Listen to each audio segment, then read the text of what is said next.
Hello everyone and welcome back to my channel. I am finally filming in the daylight again. I'm home from work a little bit early, so I'm excited to be filming the daylight, although now that I'm actually filming it's gotten darker out, so oh well. This is better than just the ring light though. I love some natural light. So today's video is to just talk a little bit about finding your first apartment after college. So I was thinking about this today because my rent renewal is coming up probably in a month or two, which I'd like to do another video on, but I was thinking about that and I was like, this could be a good video topic just to let people know. So I'm just going to tell you guys about how I found my apartment and things I learned in the apartment process, because it is a bit scary if you're in college and you're graduating and you're trying to find a place to live and you don't know the place you're going to live, which was what I was dealing with. And it's just a little nerve-wracking to find somewhere to live. So I will talk you guys through what I did and things I learned to help you out. So to get my search started, when I was looking for an apartment, I was moving to a city that I hadn't lived in before and I didn't really know anyone in the area. So I just simply started with a Google Maps search. I just opened up Google Maps, went to that area that I was looking to move to and just typed in apartments and Google came up with a bunch of complexes, which is where I happen to live. I know people do things very differently. Some places you go through real estate agents to get apartments. Sometimes you can just find them online, whatever works for you. I happen to just really look at like larger named complexes. So once the list came back of places, I recommend writing them all down. I personally use like the whole Google Drive suite of products just because I can sync it on my laptop and my phone and have it with me wherever I go and even save it offline. And I basically just made a list of all the apartment complexes in the area, and then I wrote down their address and phone number just in case for some reason I got lost or if I didn't have cell service, because I could still access it offline. I recommend you guys do the same, whether you write it down by hand or not. So some places allow you to schedule viewings at the complexes. We did this for some of the places we toured. Otherwise, we kind of just showed up and said like, hey, we're interested in living here. And they were more than accommodating. I do recommend though, for like, once you do a little research, go through the website of the places you're looking at and do some reading of reviews online, that you call like your top 2 or 3 and ask them to do an apartment tour or apartment showing. Some of them do require that in advance. And just as a word caution, when you're reading reviews, just be a little on the more cautious side, because sometimes people can write apartment reviews that are very like far down on the scale of like everything was amazing, but it's really because like they never just were into a situation where they had a problem. And whereas some people will like write their reviews and be like, oh, this is the worst place ever, but it's, you don't know like all the reason why. So just take them with a grain of salt, essentially, because you never know what situations people might be in and why their reviews reflected that way. I mean, that goes with like a review for anything, but take it with a grain of salt. Although if everything says it's terrible, probably want to consider somewhere else. So before you go and see the place, some things you want to consider, especially when comparing large differences in prices between places, is what amenities or features one place has over the other. So things to kind of keep in mind. This is for honestly when you're searching beforehand and when you're actually touring the place. What type of amenities are involved? You know, is there like a free fitness center? Is there like a public pool or something? And if they do have those things, how convenient are they to the complex? Like, would you have to drive to get to the gym in your complex every day? Like, just think about those things.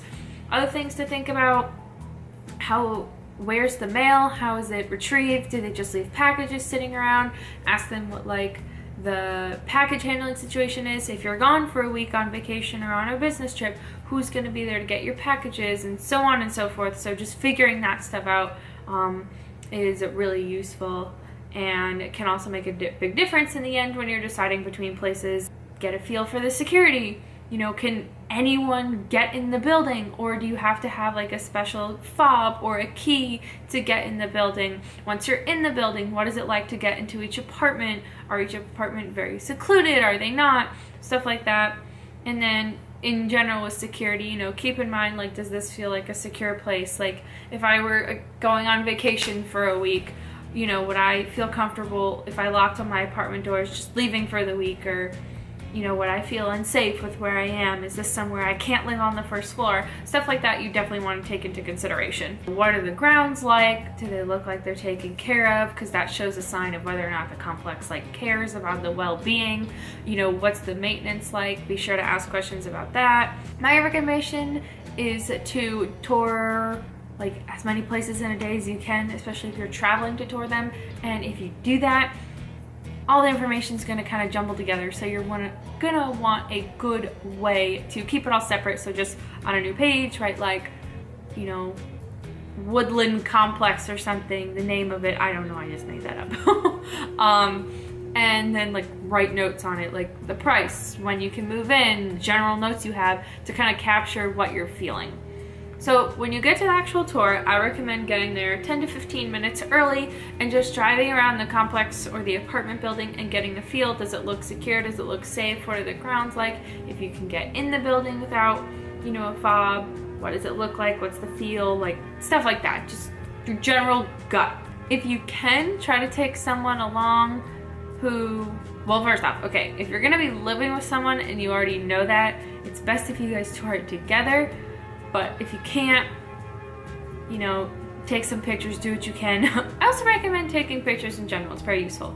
But anyway, if you can take someone along who already lives in an apartment complex or has gone through this process, that would be good. I took my parents, they're very useful because my dad's pretty handy, so he knew like what stuff to look for structurally in the apartment, and they also just like had questions to ask they thought of because they've lived in apartments before and I just haven't.